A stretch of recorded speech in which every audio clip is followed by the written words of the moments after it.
Chris, and welcome everyone to the first in a series of speakers that we have invited, that we'll be inviting to the School of Theater to speak with us, engage with us with the subject of equity, diversity, inclusion, access, as it relates to our work and how we engage with one another.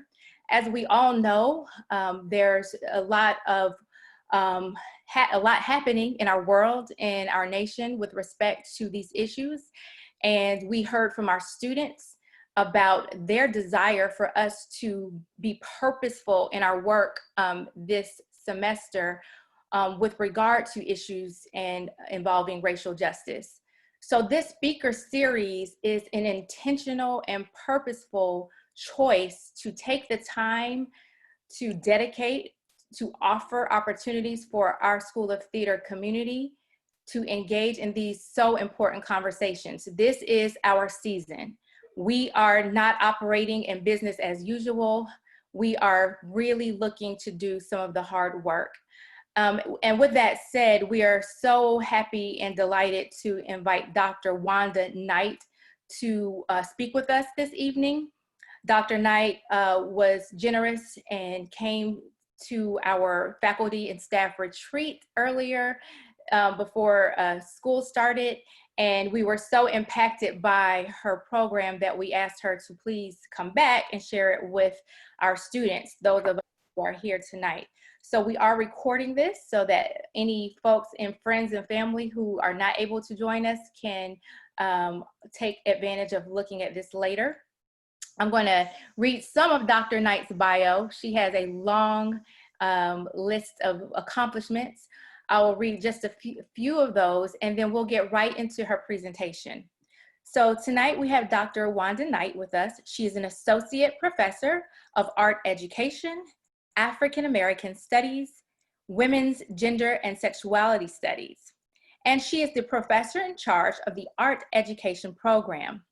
Besides university level teaching, she has served as a licensed K-12 art teacher, an art museum educator and registrar, supervisor of pre-service art teachers, a principal of both elementary and secondary public schools, and she has been an expert consultant to a Fortune 500 company and various institutions and professional organizations throughout the United States.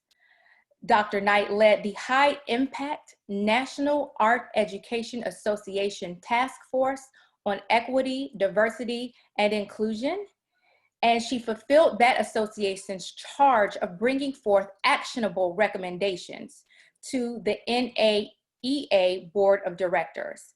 Dr. Knight's work has been impacted across the world in Austria, Canada, Finland, Germany, Korea, Puerto Rico, Sweden, Taiwan, and other areas. And her professional achievements have been acknowledged through international, national, state, and university awards and recognitions. We are so privileged to have Dr. Knight here at Penn State at the university, in our college, and as a friend and honorary family member of the School of Theater. We adopted her, so we're so happy that she's here with us. And with no further ado, Dr. Knight, I will turn the tables over to you. I will announce to everyone at the end, towards the end of our evening, we will reserve time for question and answers from those of us who are still here. And those questions can be typed into the chat. I will present those to Dr. Knight and we will answer those as they come. So again, over to you, Dr. Knight. Thank you. Well, thank you so much to the School of Visual Arts, and I accept the invitation to be adopted into the School of Visual Arts, into the School of Theater. Such a wonderful and tremendous group of people, and I've enjoyed my times that I've had the opportunity to work with you all. So thank you to Chris. He will be handling my slides. And I'll just say, you know, forward or move them, and that's what we'll do. So you should be looking at the actual title, Breaking Barriers, and laying a foundation that supports equity, diversity, and inclusion. And so that's where I am today. There are a lot of barriers, and there are some goals that I'd like for us to discuss. And then we're going to look at the next slide, please. So basically, this is about barriers, and we're going to explore some oppressive structures, talk deeply about race, openly and deeply about race. Now, there are many areas of diversity, but this is the focus this evening. Recognizing how one's life history shapes your personal perspectives in general, and challenge the boundaries of your comfort zone.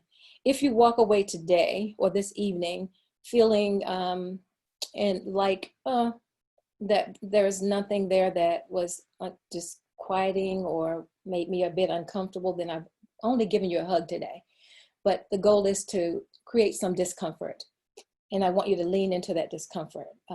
Nobody wants to be uncomfortable, obviously, but I want you to lean into it as opposed to not tuning out or not paying attention to the discomfort. That's by design, because it's only when we get to have these kinds of conversations do we get to the real issues, the root of some of these issues and the barriers. And I want to draw parallels that reveal strengths, weaknesses, and threats to building a house that is in the School of Theater that accommodates diversity. Next. So I read off these goals for you to take a look at, and now I have to ask the question of what can an elephant and a giraffe teach us about equity, diversity, and inclusion? And of course, it can teach us quite a bit. They can, about complex situations surrounding issues of difference and their implications for equity, diversity, and inclusion. So now you should see a giraffe and an elephant on your screen that says Giraffe and Elephant Fable. And with that said, this presentation is really about it's a short story, very short, by Roosevelt Thomas Jr. That I adapted. And it's about a tall, thin giraffe that built a house that cannot accommodate its guest, a wide, stout elephant. And I'm using this as a framework to accomplish the following goals that I have already spoken about. Okay, so if we move next to the screen. So meet giraffe. Next. So you should be looking at Giraffe's house. In State College near the Pennsylvania State University, a giraffe had a new home built to his family specifications. Next. It was a wonderful house for giraffes, with soaring ceilings and elongated doorways. His windows ensured maximum light and good views for the giraffe and his family. Narrow hallways saved valuable space without compromising convenience. So well done was the house that it won the National Giraffe Home of the Year award. The homeowners were understandably proud. So you should see Giraffe standing, looking down the highway with his long neck. And then next, one day the giraffe, while working in his yard, happened to look down the street. Next. Coming down the street was a wide, stout elephant. Next. I know him, he thought. We took an acting class together at Penn State. He's an excellent playwright too. I think I'll ask him in to see my new design studio. Maybe we can even work together on a project. So the giraffe invited the elephant in. Next. The elephant was delighted. He had enjoyed getting to know the giraffe in class, and he looked forward to knowing him better. So the elephant walked up to the basement door. Next. While the elephant could get his head in the door, he could go no further. It's a good thing we made the door expandable to accommodate my stage props, the giraffe said. Give me a minute while I take care of our problem. So the giraffe removed some bolts and panels to allow the elephant in. The two acquaintances were happily exchanging theater stories when the giraffe's partner leaned his head down the basement stairs and called to his mate. Telephone, it's the director of the School of Theater. Well, the giraffe said, I better take this upstairs in the den. The giraffe told the elephant, please make yourself at home. This may take a while. Next. The elephant looked around and saw an interesting painting on the wall in the far corner and decided to explore it further. As he moved through the doorway that led to the area of the studio, he heard an ominous crunch. He turned around, scratching his head with his trunk. Maybe I'll just join the giraffe upstairs, he thought. But as he started up the stairs, he heard them begin to crack. He jumped off and fell back against the wall. It too began to crumble. As he stood there disheveled and dismayed, the giraffe came down the stairs. Next, you should be looking at a long, skinny necked giraffe. What on earth is happening here? The giraffe asked in amazement. Elephant, I was trying to make myself at home, the elephant said. The giraffe looked around. Okay, I see the problem. The doorway is too narrow. We have to make you smaller. There's a gym near here. If you work out here, we can get you down to size. Maybe, the elephant stated, looking unconvinced. And the stairs are too weak to carry your weight, the giraffe continued. If you go to ballet classes at night, I'm sure we can get you very light on your feet. I really hope you'll do it. I like having you here. Next. So when you take a look at this, the elephant's not convinced that he should change anything. But obviously the giraffe does think that that's the case. The giraffe is the dominant group and the elephant is of the so-called minority group. So we are talking about this elephant in the room, and the elephant said perhaps it could lose weight. But to tell you the truth, and you should be looking at a wide, stout elephant now, I'm not sure that a house designed for a giraffe would ever really work for an elephant. Not unless there are some major changes. And this is what this is really about. How do we build a house that accommodates diversity, that accommodates all people? And it's really about dismantling barriers. And next. And barriers are just that. Next slide. A barrier is an obstacle, anything that prevents movement or access. The elephant couldn't move about.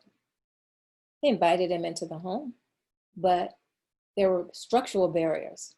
Sometimes there are structural barriers within our own programs, university.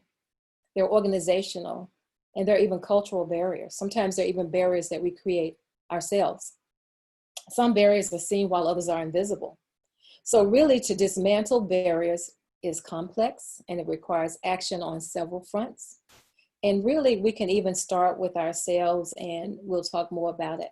So the whole challenge with barriers, oftentimes, some people build barriers, and they're built for people unlike themselves. They don't have people in mind. The giraffe didn't have the elephant in mind when it built its home. It built it for giraffes. But now, to accommodate diversity, things have to change. So let's talk about diversity. Next slide. You'll see a definition of diversity here. And it describes these observable and non-observable individual differences. And all of these things, whether it's work, life experiences, learning, working styles, social differences like race, gender, identity and expression, age, social class, country of origin, immigration status, we could go on. And some people might say, well, everybody is diverse. That is true. Everyone is diverse.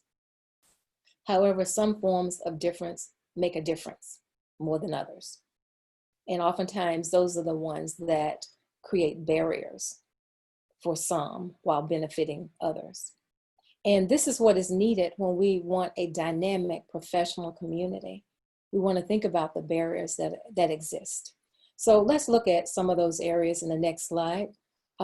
Sometimes the real core ones in the middle that may have to do with physical abilities, characteristics, age, ethnicity, all of those things that we've talked about. On those outer areas, it might be language, it might be cognitive style and political beliefs and military experience and other kinds of ways that we consider ourselves different. Well, let's look at a bit about this cultural iceberg that comes up next. This is a cultural iceberg, and those things that we see or understand about difference, it's only about 10% of what we see. And those are the things at the very top, the surface stuff. But it's really the deep stuff that is underlying where we see implicit bias or racial prejudices and other kinds of things that we might not even recognize that we have. But those are deep leveled kinds of cultural things that we may not even consider. So that's below the surface level. And we can talk more about those a bit later. Now, the notion of diversity is so critical, but I think we in the arts have the best opportunity to address these issues. And when I say the best opportunities, it's because the arts are very well suited for diversity. And this is what I'm wanting to share with you, because when I think about the arts and I think about diversity, these are interchangeable. The next slide by Tapia can help you understand what I'm speaking of. And you should see diversity and the arts. And I'll read these. I know you can read them, but I want you to take a look at them. Diversity exists in all cultures. Diversity challenges us to see others and ourselves in different ways. Diversity helps us face difficult truths. Diversity provokes. Diversity inspires. Diversity reveals what is hidden. Diversity tears down barriers. So if we exchange the word diversity with the word arts, exchange these or interchange these in the next slide, you can see just by substituting the word art for diversity, art exists in all cultures. Art challenges us to see others and ourselves in different ways. Art helps us face difficult truths. Art provokes, art inspires, art reveals what is hidden. Art tears down barriers. Now, the barrier that we're focusing on this evening happens to deal with racial barriers. And this one was chosen very explicitly, given all the racial tensions, or I should say that racial tension has always been there, but right now there's a heightened sense of awareness with people perhaps who have not realized or thought about it more deeply than now, given the kinds of conversations that are being had, among other things. So barriers we can create for ourselves regarding race. And I'm going to use a dichotomy of black and white. I recognize there are brown in-betweens and BIPOC. You hear BIPOC, Black, Indigenous, people of color. But I'm going to use black and white because this is how this nation has been founded. It was founded on black and white. So barriers, again, created because of our race, the so-called black and white. And when you think about black and white, they are polar opposites. But very quickly, I want to talk a bit about the history of barriers. You should be looking at a profile of black and a frontal view of white, black and white. So the next slide is just for us to start thinking about a history of barriers. And the next slide, looking back and looking forward in the School of Theater. You're undertaking such important work right now, and I think that is so commendable. I'm so impressed with what I'm hearing and seeing. And when we think about barriers, I'm going to think just for a moment the notion of Sankofa. Sankofa is King Adinkra in Africa said that we should look back. And it's in the form of a bird that's looking over its shoulder and kind of fetching forward this egg. So the past is like using your rearview mirror in your car. It's good to glance back and see how far you've come. But if you stare too long, you'll miss what's right in front of you. Next slide. So it's very important to look back. I don't think we look back enough. I think sometimes looking back leads to depression and stasis, which isn't good. But looking forward without any kind of deep historical feeling of connectedness is not good either, according to Carol Walker in the next slide. And then the next slide, there's this proverbial expression, hindsight is 20/20, meaning that one can perfectly see what should have transpired in the past after the fact. Foresight does not exist without hindsight. Thus, we can benefit from the lessons learned from looking back. So the School of Theater, and just like everybody else, really needs to look back at some of this history. The practice of looking back to look forward affords us an opportunity to gain a better understanding of connections between the past and present as we envision the future. We're talking about moving forward. That is the future. It hasn't arrived yet. And when it actually arrives, it really is the present. The present moment is all we have. So the next slide has to do with a stranger brought by slavery in our midst is hardly recognizable as sharing the common features of humanity. His face appears to us hideous, his intelligence limited, and his taste low. We almost took him for some being intermediate between beast and man. Well, you can see who said this in Democracy in America in 1835. Some people say, well, you know, we're kind of post, I think until this summer perhaps, we're kind of post-racial, particularly after President Obama achieved, you know, the status of President of the United States and some other happenings. But clearly we see that by looking back, there is a history. And next, in Democracy in America and the Negro a Beast, next, how Black people have been seen, white supremacists benefit, and you should be looking at the Negro a Beast, benefited from the image of an oppressed Black body. They were sorted among subhumans, demons, monsters, and beasts. In that statement that you saw earlier by the French historian and political writer, it really reflected how Europeans and their descendants regarded people of African ancestry and how they wanted the United States and the world over to view them.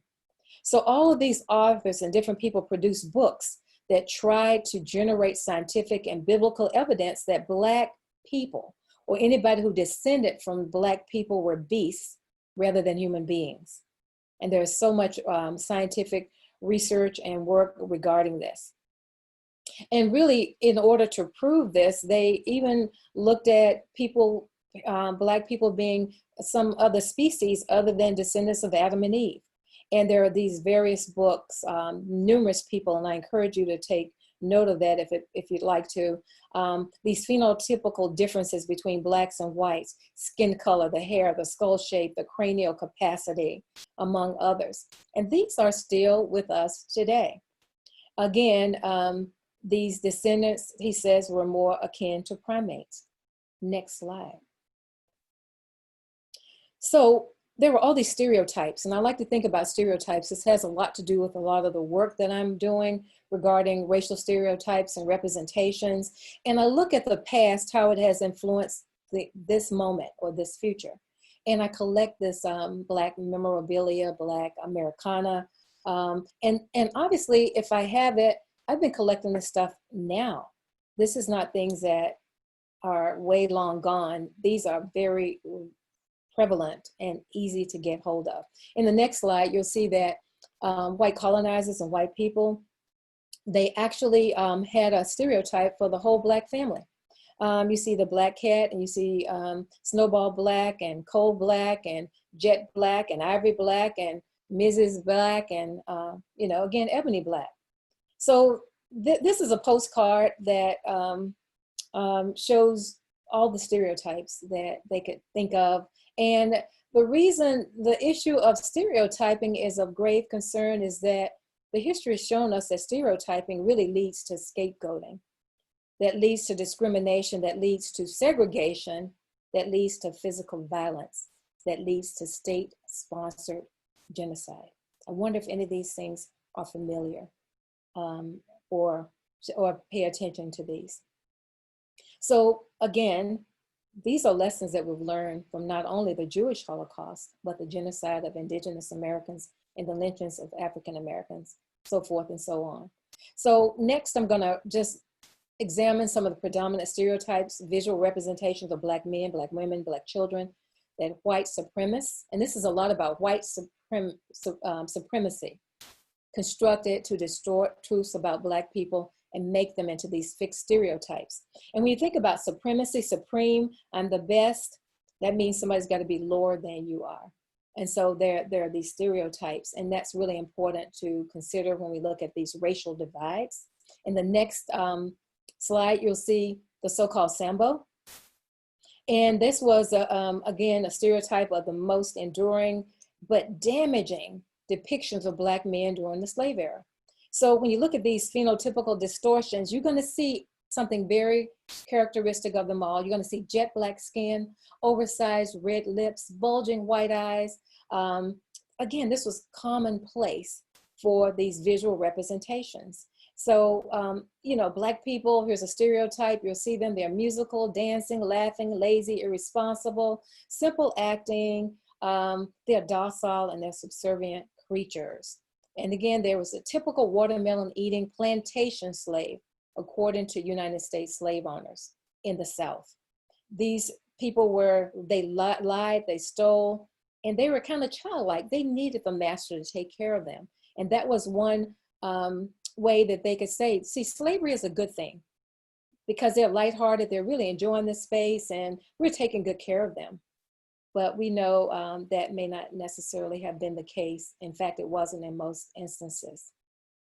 So when you see all these enslaved, happy people, it gave whites the sense that the plantation was this paradise, rather than human captives, again, who were not willing necessarily to serve.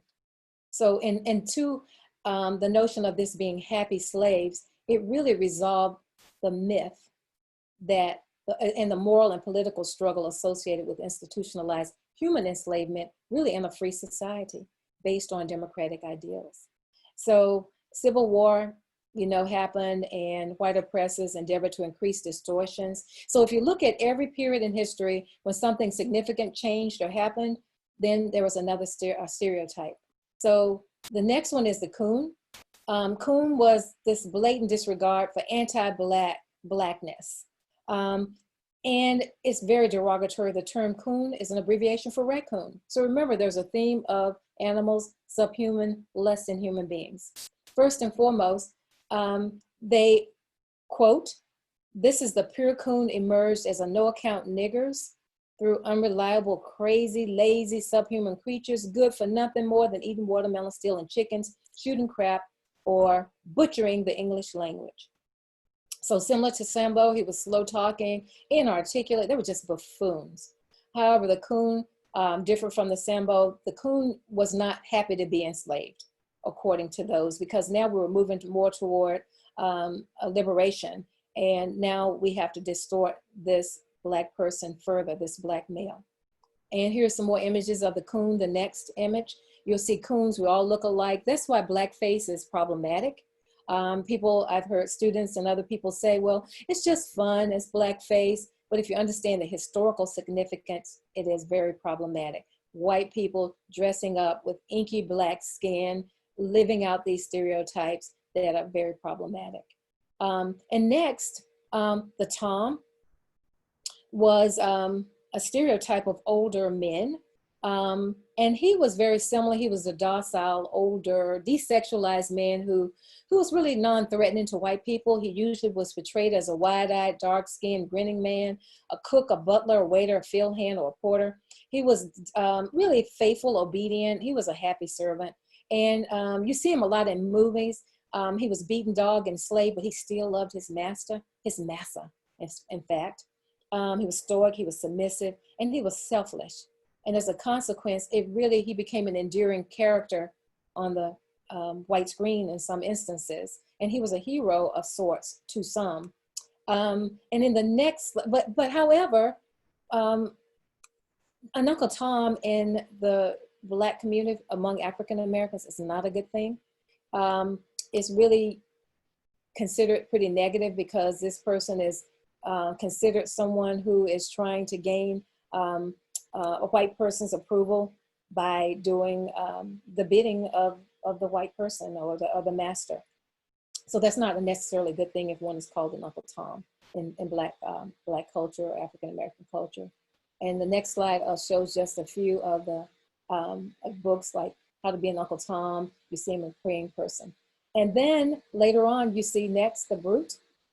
And I'm going to go through these pretty quickly just to show you how prevalent these stereotypes are, and there are thousands of them.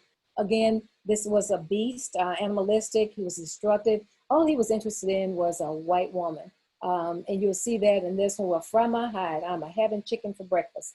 And he's a cannibal and, you know, this innocent white woman. And in the next one, slide, you'll see more pictures of brutes where, again, always going after the white woman because they are very interested in white women and primarily just to rape them.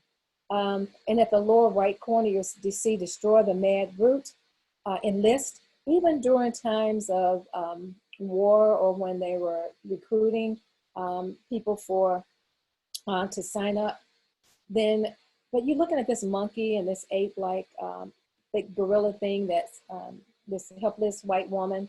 And we already know Black people are considered monkeys and primates and animals and gorillas by many of these white colonizers. Next slide.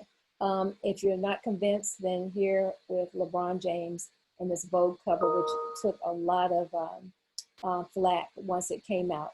And oftentimes there are subliminal messages that are being sent. If you look above LeBron James's head and you squint your eyes, you should see horns. So Vogue, that's not by accident, but that sends a subliminal message. This man is a demon. Here's this Giselle, Brazilian model who's really helpless. And you can see the colorations. You can see the basketball now has replaced this club, but again, very much stereotypical. Next. The Birth of a Nation, you see Griffith's Birth of a Nation. This was one of a very, very popular, you know, in cinema, one of the most popular movies of all. And you see oftentimes white people portraying Black people chasing white women. And this gave them the Klansman. Here, this is hit Broadway play. And it was really the most successful early American motion picture sought to provoke racial violence. While I'm speaking of this, can you think of things that promote racial violence now, or certain people or situations or circumstances? And it really gave them justification by visually representing Blacks as beasts played by white men in blackface in pursuit of white virgins. And again, that Black brutes were running rampant, raping white women became a public rationalization for lynching Blacks. Lynching was a means of social control that whites used to dominate Black people and instill fear in Black communities. So that was before emancipation. There was no caricature of the savage, think about it, rebellious Black brute, because such a visual characterization would not be beneficial in defense of slavery. The image of Blacks that was needed politically during antebellum times was that of docility. And next, I'm going to look at some Black women during the slave era. So the mammy stereotype. Next, you see a fat, grinning, dark-skinned Black woman. And this was one of the most well-known and easily recognized stereotypes in the United States history. And sometimes you know her as Aunt Jemima. The image, you see how prevalent they were. They were toys, dolls, postcards, children's books, spoon holders, cookie jars, and other everyday items. In the early 19th century, the Black mammy became iconographic in art design illustrations of the Old South.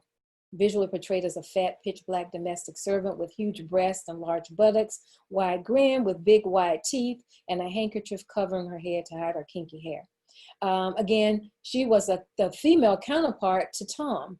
Whites represented her as a faithful servant to the plantation household, and she was supposed to be happy doing domestic work.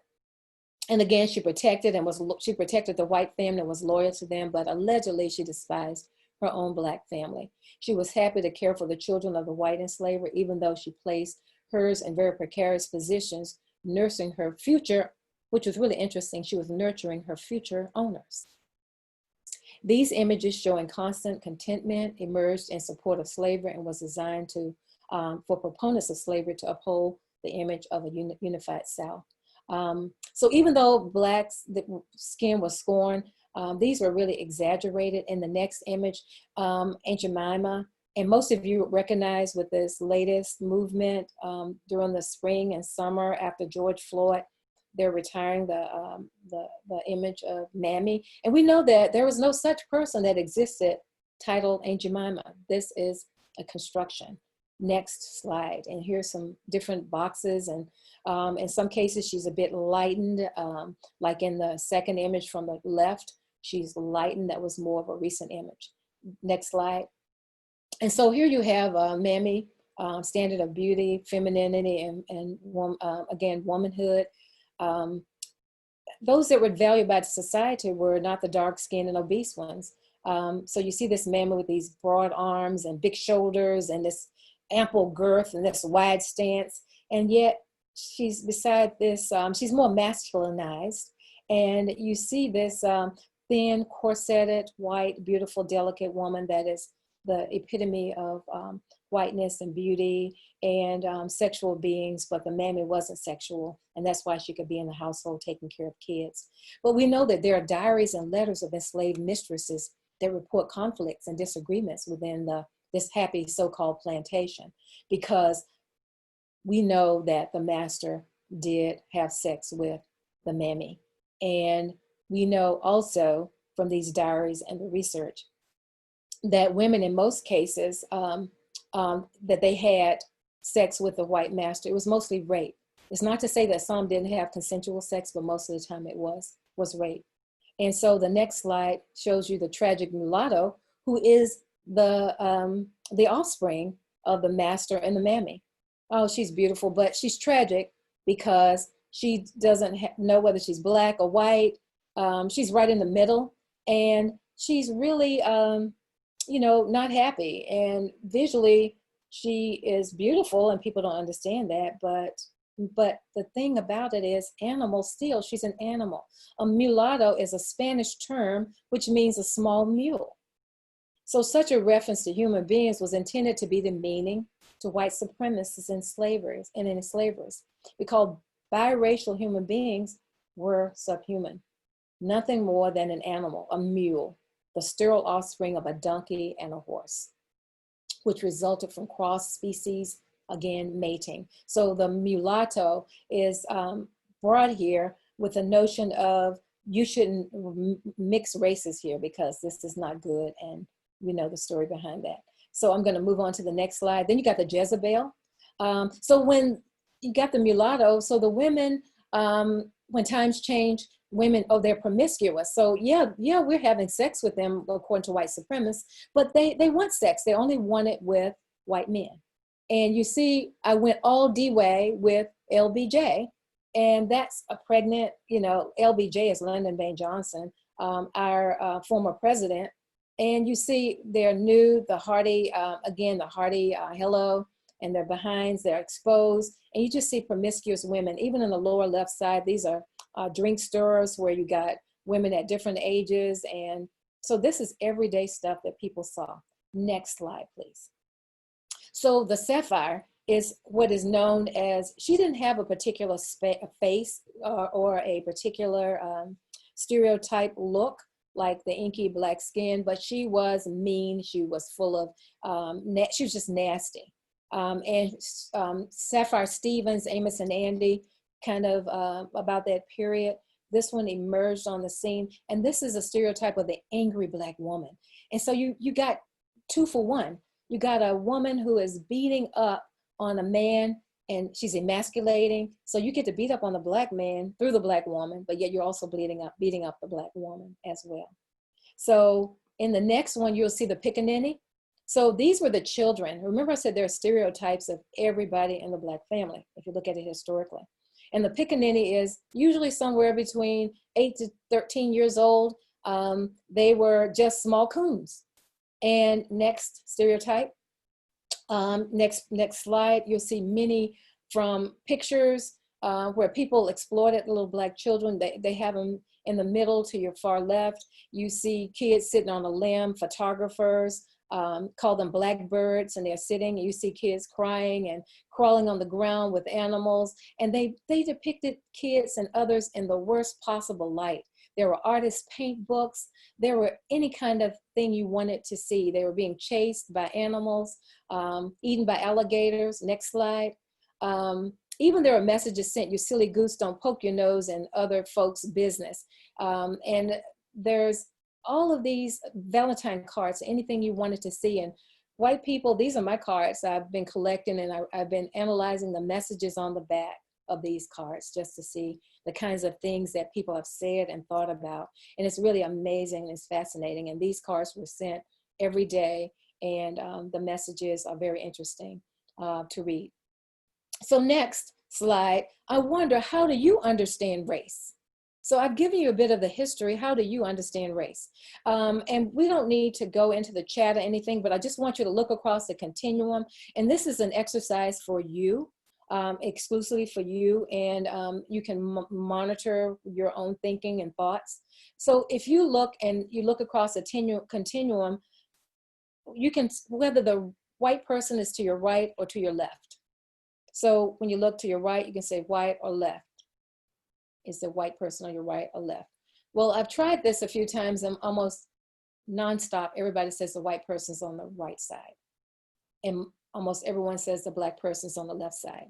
And I ask questions, how do you know that? And they say, well, the skin tone is darker and the hair is different. And they start to tell me things that really don't exist because the skin tones are the same. The hairstyle is the same. But many people judge people based on their features and those visible differences. Next slide.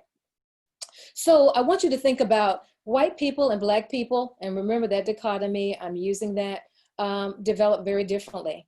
We think very differently. So psychologist Janet Helms identified 6 racial identity statuses that characterize a white person's standard way of reacting to racial occurrences or reviewing race. It is assumed that if you're white in a white-dominated society, in a white-dominated university, in predominant white classes, white is everywhere, white supremacy, that whites, we are born into a system of race, and white people are born racist. That's the assumption. And there are these different statuses that characterize how you move through these, from contact, disintegration, reintegration, pseudo-independence, immersion, and autonomy. And they're listed in a particular order, but they are not necessarily static. So you function in ways that at every level and every time, that's your way in contact, a way of thinking about race. So in the very phase 1, you're trying to abandon racism. That's you're trying to get rid of racism. At the contact stage, you know, you haven't met anybody of a different race, perhaps, not had any significant interactions with them other than TV or a few here and there, but no significant until you meet someone. You came to Penn State, and now I'm having contact with students in my class. I'm now in classes. I'm in, small group, doing small group activities and plays with people. This integration, you start to be aware of racism, and you begin to question inequality. You begin to see that you do have privileges as white people that other people without white skin don't have. So this heightened sense of awareness of racial privilege and the systemic disadvantages experienced by Black, Indigenous, and Black and people of color is frequently accompanied by feelings of anger, guilt, shame, and sadness. Some people just say, well, it's really sad that this happens. So some feel guilty, I can't help it. I was born white. I didn't ask to be born white. And so I'm just sorry. And some people feel really angry. I can't believe, the system has supported, such actions against human beings. For some whites, the social pressures or dissonance, and you can see some of that now, caused by the disintegration status can result in a shift to this third status, that is the reintegration.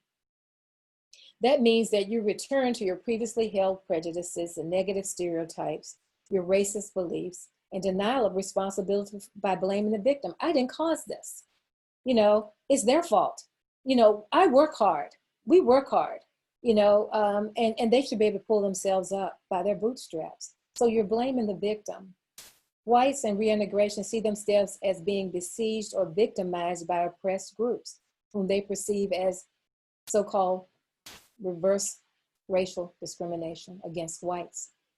It's really called the white male backlash phenomenon. Oh, now we're beating up on white males, huh?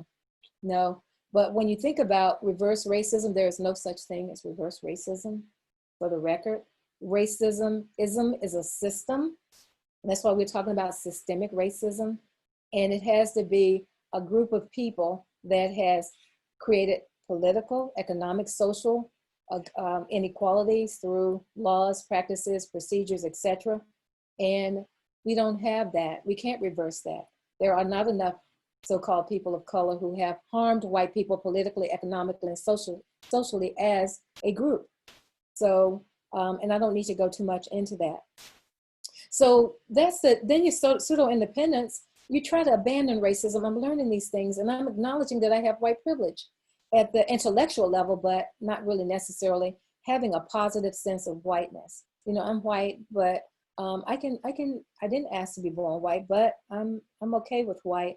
And I'm really noticing I do have privileges. Immersion moves beyond this missionary period of wanting to help people and, you know, being a savior. You start to question, who am I racially? You know, again, at this stage, as a white person, you may question how you can be proud of being white without being racist. And you might even say, how can you model, or how can you be an anti-racist ally? And you start to work with those. And then the autonomy state is you represent the internalization of positive white racial identity and evidenced by commitment to change and social justice. In this status, race is not a threat, as whites began to make connections between racism and other forms of inequality and hegemony. Hegemony just means dominance, that go along like power and privilege. With power comes certain privileges. So if you think about these stages, and at any given time, you can move back and forth. It's not, you can't go back to contact, because once you've met and engaged, you can't go back to contact. But these other stages, you can move through them. So next slide, please. So Black racial identity, William Cross said that Blacks obviously are very different.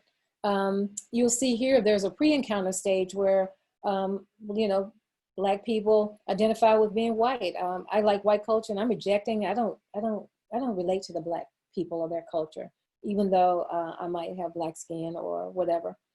Stage 2, you encounter, you have an emotional experience. Somebody called you the N-word, and they spat on you, and now all of a sudden you've had a close encounter, and that leads you to stage 3, where you completely identify with Black. I hate those people. I'm only going to deal with Black culture. And I really hate anything that is white. Stage 4, you got internalization, where you overcome this defensiveness. This, again, you start thinking about the idealization and psychological effects of racism, and you develop a positive sense of Black identity. I can be Black, and I'm okay with being Black. And yet I recognize the privileges that are afforded to whites, but by the same token, I don't have to be angry. There are things that I can do to empower myself to work through these situations and be okay. Stage 5, the commitment. You maintain your Black identity while resisting the various forms of social oppression. And that's where many people are. And I'm going to quickly jump to the next slide with equity. Equity refers to conditions that support fairness and justice based on individual needs and circumstances. Again, when you think about faculty, staff, and students, where you have the opportunity to thrive and realize your best. Thriving is very different than surviving. When I hear people say, well, I'm surviving, I don't know that that's a good thing. We want to thrive. We should all have an equal opportunity to thrive. I like to show the next image of equality and equity. So many people confuse these. They use these terms interchangeably. To the left, equality is sameness. Here, in terms of looking at this game, you see these 3 individuals, and equality is, well, in my classes, I do the same thing for everybody. I don't do any special things for anybody else, because other people will want that. That's equality. I have to do the same thing for everybody. Well, you can see that is inherently, inequitable. It's not fair, because there are different needs for different people at different times and within different contexts. But equity, when you look to the right of that same image, equity is giving people what they need to be successful. So here, the taller person doesn't need any, accommodations in this situation. The one in the middle needs more than, vertically challenged somewhat, but now has enough to see beyond the barrier of the fence. And then the third one needs the platform or something greater, and you see that there is access as well. So in the next slide, I want to think about, it's good to think about equality, equity, but really liberation. That's about breaking these barriers. So if we get rid of the barrier, everybody can have access. So if budget is short, if we have budget retrenchment of funds or a rescission of funds or whatever is going on at that moment, we then can't use the excuse, well, we don't have funds to accommodate or support, but get rid of the barriers. and liberate individuals. So this is really, next slide is about breaking the barrier. And then the next slide says, because no barriers should be between us. And therefore all can be included. When we think about the next slide, it describes proactive, intentional, and thoughtful engagement with diversity to the extent that all have the ability to contribute fully and effectively throughout the College of Arts and Architecture community. Now, these definitions that I'm giving you, these are not, or when I say giving, I'm not offering them to you, but I'm using these as for conversation purposes. There are many definitions out there regarding diversity, equity, and inclusion. But I'm giving you some so that you can see how I'm framing this work about removing barriers. And next slide is, whether we achieve inclusion will depend upon our knowledge of why exclusion exists and what we can do to mitigate it. So when we're trying to look at what's happening, we can't talk about equity, diversity, and inclusion without talking about exclusion, without talking about white supremacy, without talking about some of these very difficult conversations. Next slide is, so here are some barriers that exclude. So most of the so-called people in the United States, monolingual. I mean, we expect people to come to us speaking English, but how many of us have taken time to learn other languages? And I'm talking about, and colonizers have made their language the official language in many of these countries where Black, Brown, Indigenous people live or reside throughout the world. So it's about the dominant group standard. So when you think about the giraffe, back to the fable, they're the dominant group. So that's the dominant group standards. Here at Penn State, the standards that we adhere to are the dominant standards. And I have to say this, it's the template, and the template is white. And if you don't fit, you know, again, it's already been determined, the template is there. And so we take a deficit-based approach to difference. What's wrong with you? Just like the giraffe wanted the elephant to lose weight, become light on its feet. It didn't for a moment. It loved this house. That house is beautiful. Why should we change it? We need to change you rather than change the structure, rather than change the barriers. Well, taking the barrier out and opening the door, maybe that's affirmative action. You let people in, but are they really, do they have a sense of belonging? You have to ask yourself those questions. So we have conscious or unconscious exclusion of others. And some people say, well, you know, I didn't mean to. Well, the outcome is the same, whether we meant to or not. If people are excluded, they have no sense of belonging, then it's all the same. So there's this close communication, the decision-making loop also. So the people's opinion that we value, we bring them in and they help us make the decision that continues to maintain the status quo. And again, continue to keep these barriers in place. Next slide, please. And now you see these other barriers. So sometimes we're pushed to make change. I like how this school is being proactive. They've taken a number of moves to show that they are serious about change or breaking barriers. So, but some people are just looking at compliance. So I'm reacting to these external forces where everybody's looking at me. So I'm putting these statements up on my web. I'm putting these things on my syllabus, but it's just a reaction. And as someone said, there's this portal that's open. And I wonder when it closes, what are we going to see? I say we need to hop through it and take advantage of it while it's open. There's a deficit-based approach. Again, what's wrong? What's wrong with this elephant? Attention to behaviors that get us in trouble. That's what we usually focus on. This is going to get me in trouble if I don't do this. And again, people are allowed in, but are not integrated throughout the organization. And here's some missteps in the next slide. The practices that exclude. There are these power differences. Again, we see that diversity from a very narrow perspective, and we do not expand our views about how diverse members might contribute to the overall institutional organization. We don't examine our existing diversities. And these are some of these, and when I say power differences, well, I got these existing diversities and I'm in this powerful position. How might that influence or affect an outcome? Again, we do not see how power and privilege are embedded in our praxis. Again, race, class, gender, so forth, but we're talking about and focusing on race. When I think about whiteness and white privilege, Peggy McIntosh talks about, she's an associate director of the Wesley Center for Women. She talks about this hidden source of power and privilege, unearned assets, and speaks from her own experience as an educated, well-off white woman. She talks about how unrecognized sources of power as an invisible, weightless knapsack of special provisions. There are, again, assurances, tools, maps, guides, code books, passports, visas, clothes, compasses, emergency gear, and blank checks that certain people can call upon, in this case, white people, without even realizing the knapsack is there.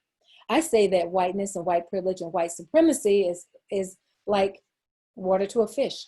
The fish will be the last animal to recognize water. So languages exclude, sometimes we call people minority. Minority means less than. We know there's a history there. Underprivileged, underserved, urban. These are code words. When you talk about all of these kinds of things, they start to become very racialized terminology. So pay attention to it. Sometimes I do this thing where I'll do spelling and I'll let people know how, when you can't understand what I'm saying, how that feels. I won't do that tonight, but I've done that in the past. And most people don't, it doesn't feel so good because they don't understand what's going on, or they don't handle that too well. Particularly even when we think about faculty or people who are very educated, and then now that becomes a barrier to their learning. So it's more experiential. So I'd say when you look at barriers, when this white man is looking at this black woman, what's the matter? It's the same distance. And yes, it is indeed. But look at the barriers, look at the obstacles. And yet the person might still arrive, but I say in the next slide, while we can't always walk in someone else's shoes or run, we can take the time to inquire about how the shoes fit and if his path is smooth or riddled with pebbles or other debris. In the next slide, I'd like to do this, but we won't take much time. But again, these are sort of self-checkings for yourself, sort of like how you recognize race. But on the next slide, I asked the group earlier, how many F's are in the sentence below? And I just ask, it's one sentence, and if you will take a moment to count them, and we won't need to tally anything, but if you take the time to count how many F's you see in the sentence. And then next slide is just going to ask you to tally those F's that you saw in the sentence. And I want you to put that number in your head. And then in the next slide, I'm letting you know that there are 6. I would wager that the majority of the people only see 3. Some people see 2, but the majority see 3. Because people don't notice the little things, and most people forget ofs, or you forget the small things. So that becomes a barrier to you. I want you to recognize your own barriers. Next slide talks about individual and organizational means to dismantle barriers. There's some individual things that you have to do, some work that you have to do. And I think it has to do with diversity, cultural competence. You have to look at diversity as a strength. Again, that should be your motivation to see it as a strength. Conscious attention to potential for deficit-based thinking. Most of us think about what's wrong. We are very ethnocentric. We look at it from our perspective. We look out on the world. We rarely look at inner self and reflect. Again, being aware of individual and group differences and addressing these potential barriers and opportunities.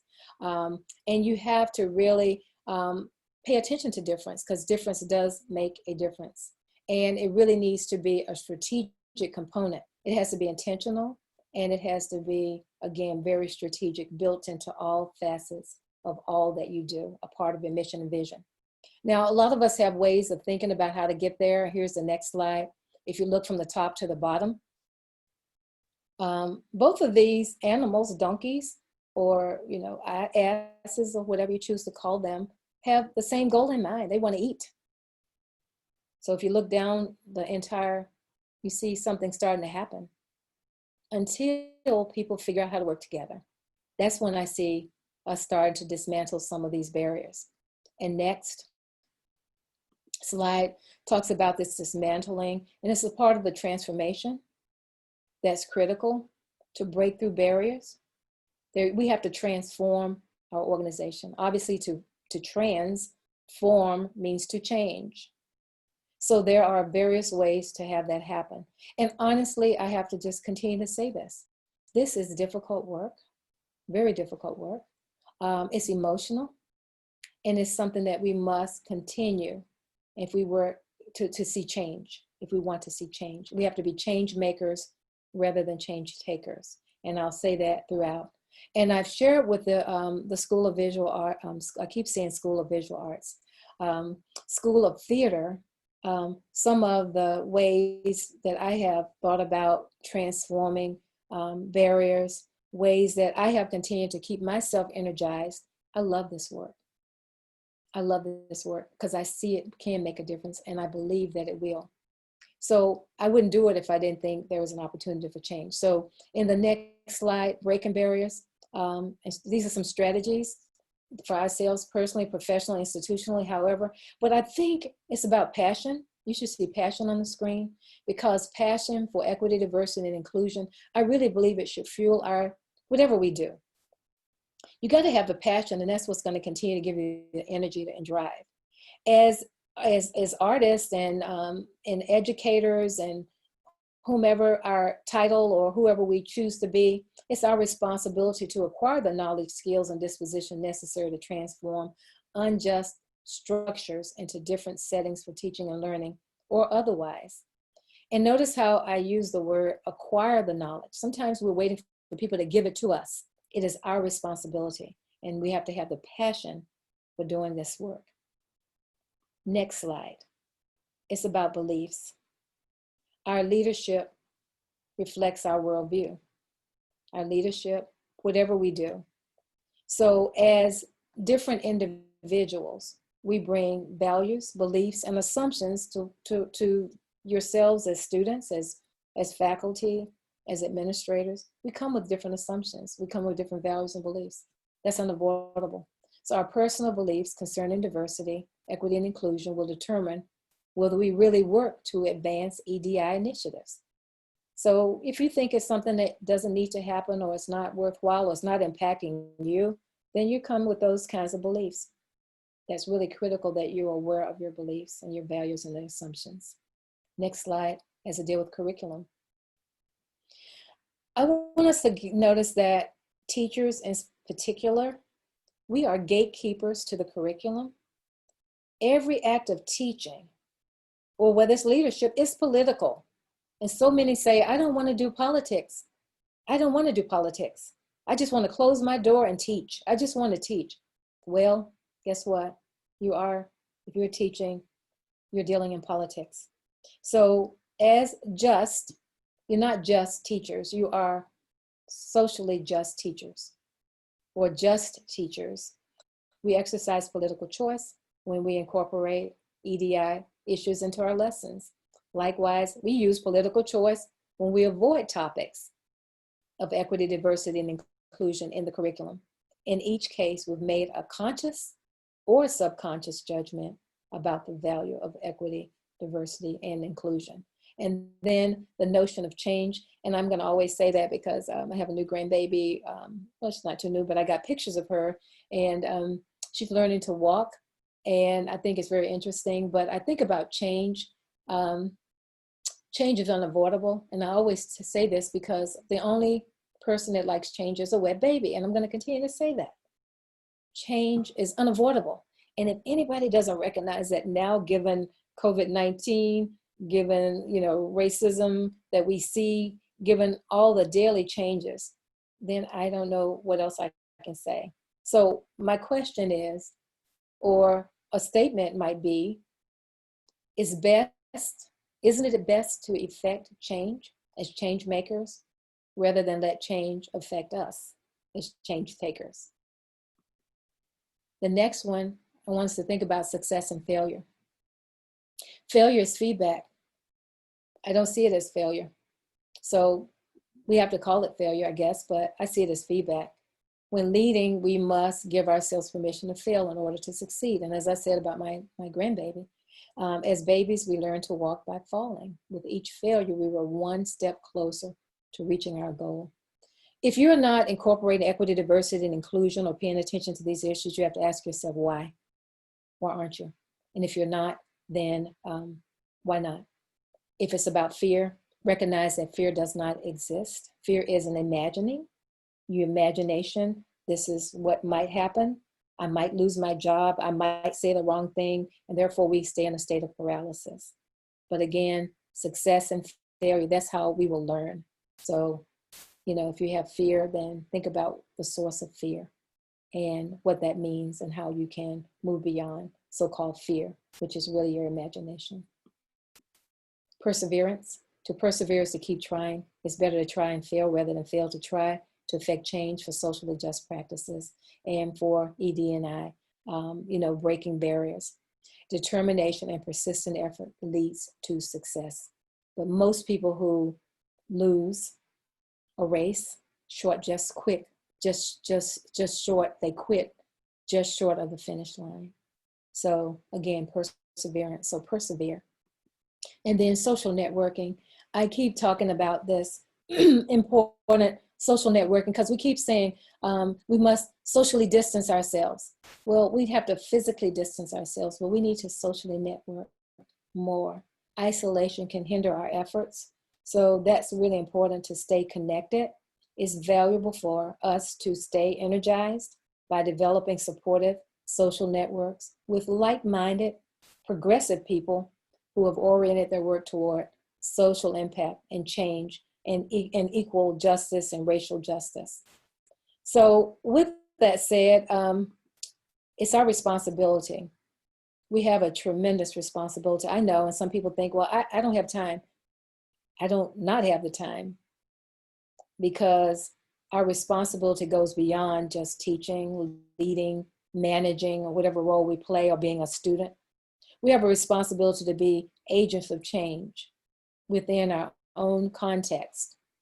Anything less, particularly if you're educators, we deny others, our students in particular, the opportunity to study past and present racial justice movements that might offer inspiration, that schools, societies can change for the better. Really, we also deny youth opportunities to advocate for a change. This generation is really stepping up, I must say, and I'm really proud. And we model apathy in reaction to global issues and concerns. So acting as an agent of change requires deep personal commitment and requires confidence that change is possible. Now, I'm not going to continue to talk because I know there's more I can say, but I know that there's an opportunity for questions, and I want to honor that, that reality for us too. So I'll stop right here at this point. Awesome. Thank you so much, Dr. Knight, for that just very informative presentation. And so to all of those participants who are still with us, thank you. And we are going to move right into questions from anyone who is here with us. We are going to take, I guess, the next 20 or 25, 30 minutes to answer questions. So what we're going to ask people to do, if you have a question, to type it into the chat. And then as those questions come in for Dr. Knight, then we will pose them and then have her respond. So for all of those people who are in earshot of my voice, you can pose your questions now. So Dr. Knight, as we're kind of waiting for questions to come in, I'll ask you, I was really struck by what actually you just said, and that is the choice that we have now to either be change makers or change takers. And I guess my question is, if I am a student or even a faculty member, a staff member, and I want to get involved, I want to be a change maker, and I don't feel like I know how, what do you have suggestions as like a first step? How do I begin the process of being a change maker? I think it starts with self, understanding self, and getting to know oneself is a lifelong process. So we can affect change by, and also educating ourselves, because sometimes we don't know what we are hoping to do. We don't have a particular goal in mind. Sometimes you just show up to be supportive. You can be, I don't know that one can just automatically be an ally, just call themselves an ally because there may be certain characteristics or needs that a person needs to be an ally. But I think if a person wants to be a change maker, then they have to show up in their authentic selves and say, I don't know how to do this, but I want to, and I'm willing to learn. I'm willing to be taught and to teach myself. And those are ways to get started.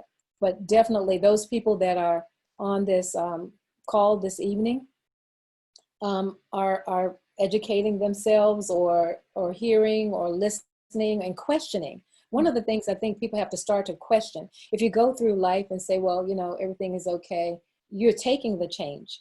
You're not questioning, you're not, you know, challenging.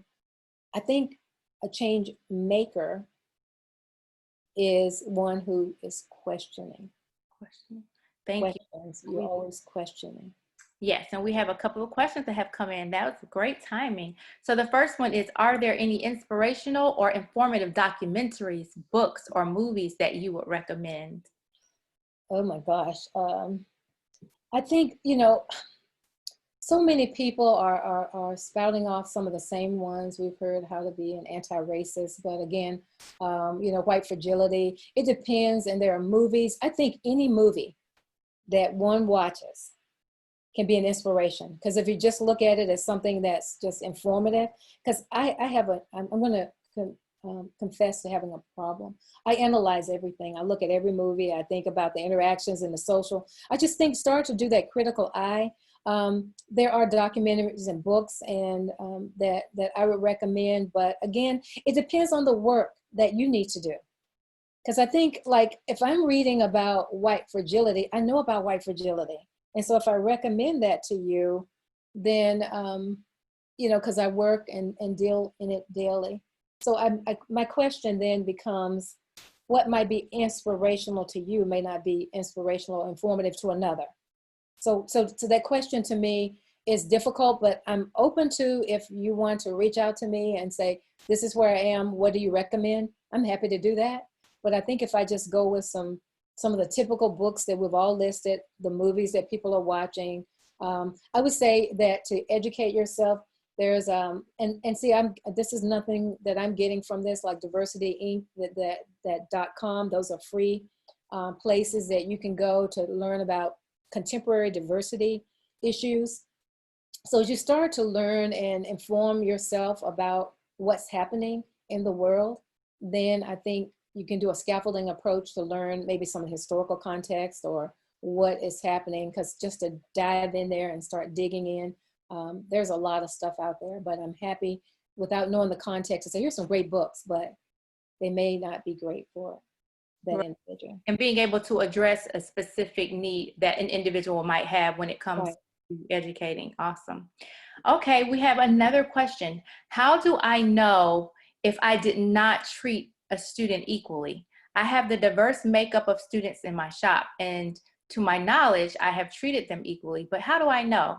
Is there a list of questions I can ask myself after a class to see if I really was treating them equally, or what's the process of evaluation? I think back to the notion of equality and equity, I think you should not be treating them equally, because equality is inherently unfair. When I say equally, they should have an equal opportunity, but every student has different needs. And so if you're looking at them and their needs, and most of the time you may not know the answer, but I say that if you pay close attention and you sharpen your racial lens, in this case race, you will see that they'll tell you, that the students tell you, whether we listen or not, that's very different. They tell you how they need to be treated, what their needs are. But my question is, are we listening? So I know I'm not giving you very definitive answers, because that seems like it's textbookish. Mine is more theoretical, with the idea of coming to that context to say, well, I got all these students, I treat them equally. How do I know I'm treating them equally? I don't know that we should be treating them equally. Give them an equal opportunity to thrive and give them what they need. Right. Thank you. Okay, we have lots of juicy questions here. Okay. Now they're getting really juicy. Does trying to avoid tokenism prevent the diversity of voices brought to the table? And are the two, tokenism and diversity and inclusion, mutually exclusive?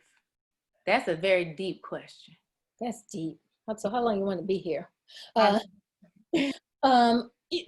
you think about tokenism, I think about tokenism. So without, see, some of these words, I'm not sure how people are defining them, but the notion of tokenism is, so that's a lot of a long question that I'm thinking. Does trying to avoid tokenism prevent the diversity of voices? Trying to prevent. Here's what I would always say, what are we trying not to do? What are we trying to do? And that's what inclusion is. I think about people, most people focus on what we don't want. I don't want tokenism. Then what do you want? I think about teachers who tell students what not to do. Don't forget to bring your instrument to class. But they could have easily said, remember, because that's telling us what they want. Because don't, and all these other things that we don't want and what we're trying to avoid. Think about what you want. What do you want? If you want inclusion, then obviously if you got inclusion, you're prevented tokenism in various ways. So when you bring that diversity of voices, it's not about what number. It may be something regarding proportionally, but that's what a lot of people think of. I got to have at least 2 or 1, or this one's the spokesperson for this, just to show that I'm inclusive and diverse. And I don't know that anything is mutually exclusive, so. Yeah, and I think when I hear the word tokenism, there is a part of that that implicates a very surface level of acknowledgement, right? So yeah. We have a Black person here, but that doesn't acknowledge when you have that iceberg and that culture that we can see, and then that depth of who someone is, the complexity of someone's humanity. Tokenism does not allow for that because it's just representing, oh, you're here, you made it, you arrived, and that's the end of your experience.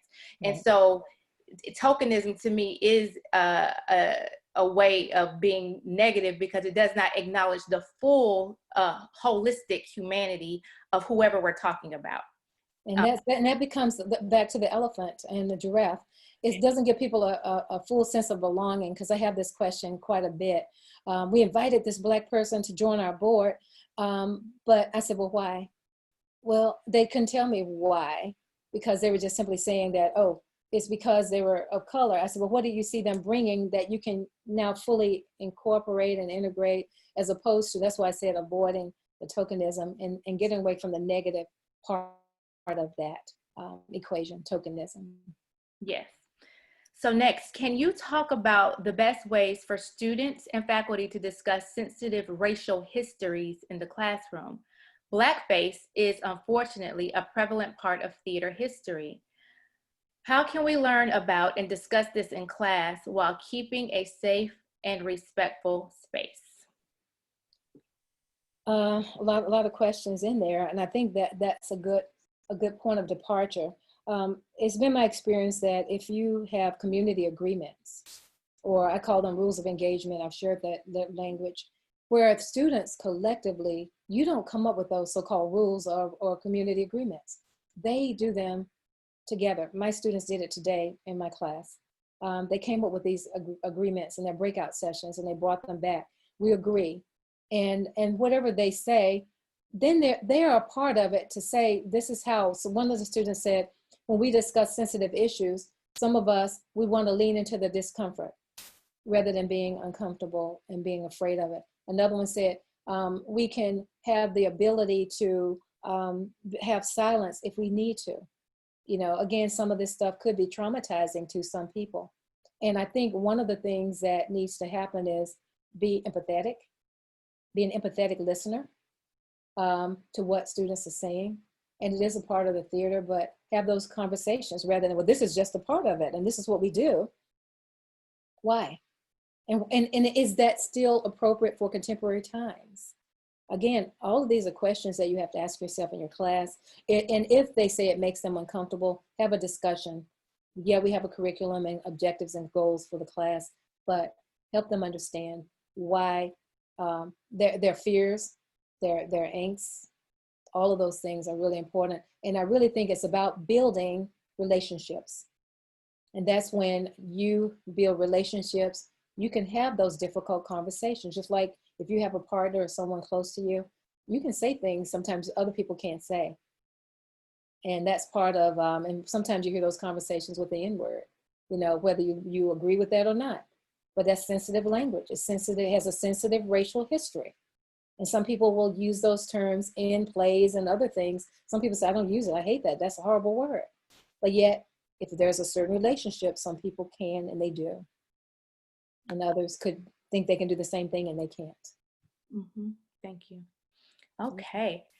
What do you think is the most challenging barrier to approach and engage with? And what would be the first step in addressing that barrier? See, again, a barrier. I think, again, a barrier is anything that excludes. So when I think the most challenging barrier, I think race, personally, because of that history. And I think right now we're dealing with two life-threatening pandemics, racism and COVID-19 simultaneously.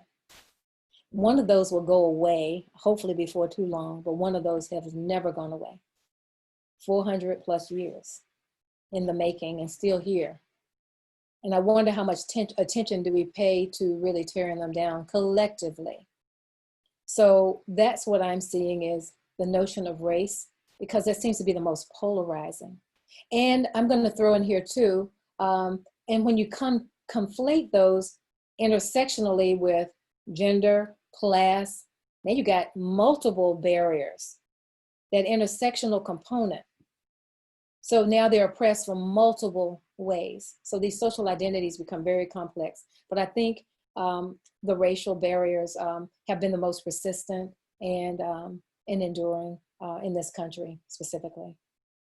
And then one of the things is, well, what would you be the first step in addressing the barrier is having the conversation, talking about it, and not thinking it's taboo among mixed races. That is one way to start to dismantle the barriers, get comfortable being uncomfortable. Mm-hmm. Can you talk about cultural appropriation? The singer Adele just got in trouble for wearing a Jamaican bikini and doing her hair in a type of cornrow style. People said she was appropriating the Jamaican culture.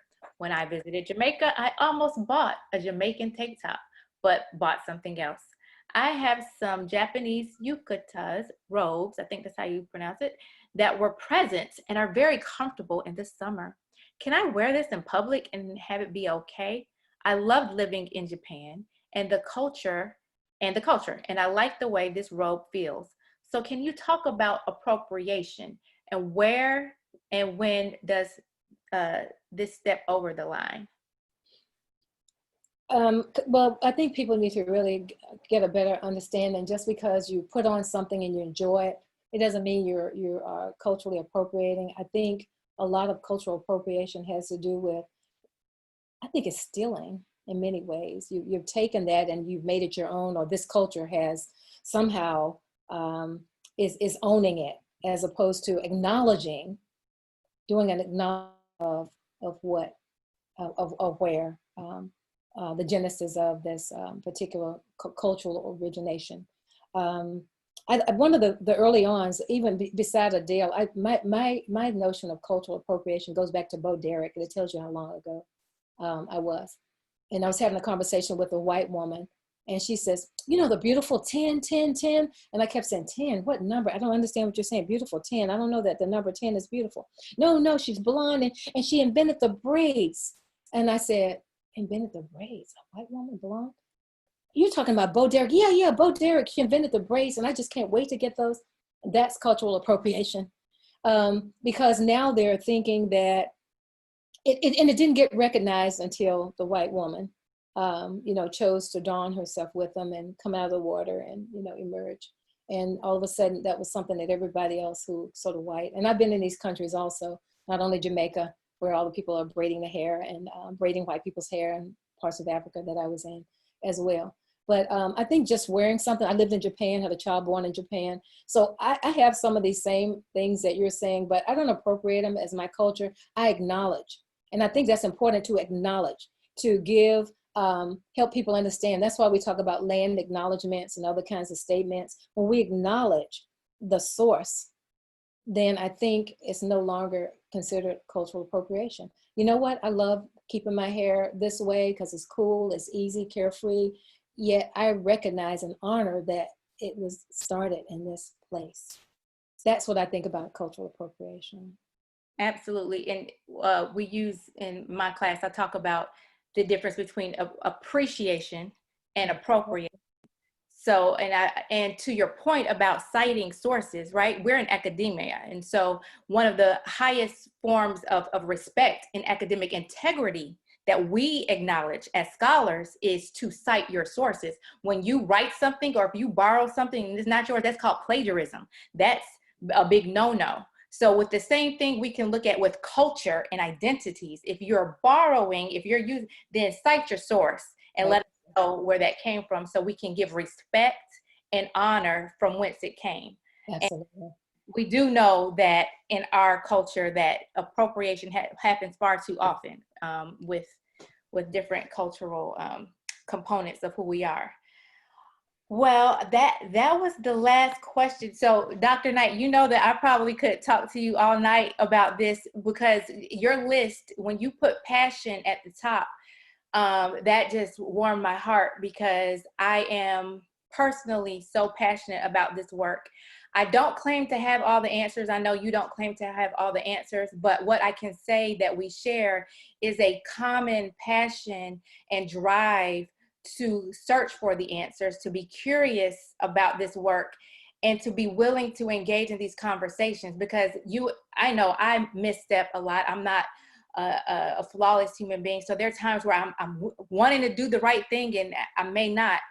But I think the goal in the what we have to continue to do is to continue to try. Yes. To not allow those failures to keep us from trying to continue to do the work and have these conversations that absolutely are so very difficult to have. If you don't get it wrong, I get it wrong all the time, and I've been doing this work a long time. I mess up so much, but I learn from it, and that's the key. The goal is not to be afraid. Here, I'm telling you not, that's negative. Is to be bold, to be intentional. Then that's when you'll see yourself become more comfortable in this work. So if you're waiting to be perfect, to get it right, to say the right thing, you won't ever do the work. This is critical. Right now, you have a mass number of people committed within the School of Theater. This is a great opportunity to work together and make it happen. Absolutely. I had one more question. Okay, Jay, thank you, Jay. You have given us so many wonderful questions. This is going to be the last one for the evening. So do you think plays will be created that use irony and sarcasm to address racism? I feel very much right now we are in highly cathartic period of pure rage. Do you think some plays will or should segue into an absurd style? That is when Mel Brooks makes fun of Hitler. He made him out to be a buffoon. And Brooks said, when you can laugh at some evil, you take the power away from them and then you own the power. That's pretty powerful, Jay. I think some of these become dangerous in that people don't understand the historical context. You got to look back, because if you know Hitler and you know certain things about the Great Führer, then you would then you got the kind of, the reason we laugh at jokes is because you kind of understand something about it many times. It's been my experience. I think about Dave Chappelle. He does a lot with race and racism, and it goes so far over people's heads. And sometimes it can create more harm than it might help. So yeah, we're at a point of rage. Many people are, but I question what work, what do we do pre and post this would be great if somebody does it, but there's a precursor. And then after that, there's some type of deconstructing what they saw and understood. So I think all of this is about education. And we're in a school of theater education. So it's about educating. So what is the purpose? Is it about laughter? Is it about educating through laughter? But I think the ultimate bottom line is about education. And that's how we break those barriers. People have to be educated, educate themselves. And that's why somebody said earlier about books. But I'm willing, whoever wrote that at the beginning, reach out to me if you've got more of a context. I could give you more things than you probably want to have regarding movies and other things. So anybody, you're more than welcome. I'm happy. I'm here. I'm happy to be a part of. I'm saying team. I'm calling myself now officially. I heard Kikora. You all heard her too. Yes. Been adopted. It's my pleasure. Thank you all so much for such a fantastic evening and for this opportunity. It means a lot, and this work is very important, and I'm happy to be here. I'm part of it. Thank you. Dr. Knight, thank you so much. I so appreciate your time and your expertise, your knowledge, your calm. I get so hyper and sometimes I can't get the words out because I get so excited. So I appreciate everything that you have brought to us, and it offered your continued expertise to us. And so hopefully we won't inundate you with too much, too many emails and such. So to all of those people who joined in tonight, thank you so much. We look forward to inviting other folks in to continue our process of educating ourselves in the transformation, breaking down barriers, and doing the work and being change makers as we take our space in history here at Penn State and beyond. Thank you so much, everyone. And Dr. Knight, we'll be in touch. I'll talk to you soon. That sounds great. And again, thank you all so very much. I look forward to the next opportunity. Everybody go get them. All right, thank you. Good night, everyone. Good night, all those people who came. Thank you for joining us. Thank you all. Okay, bye-bye.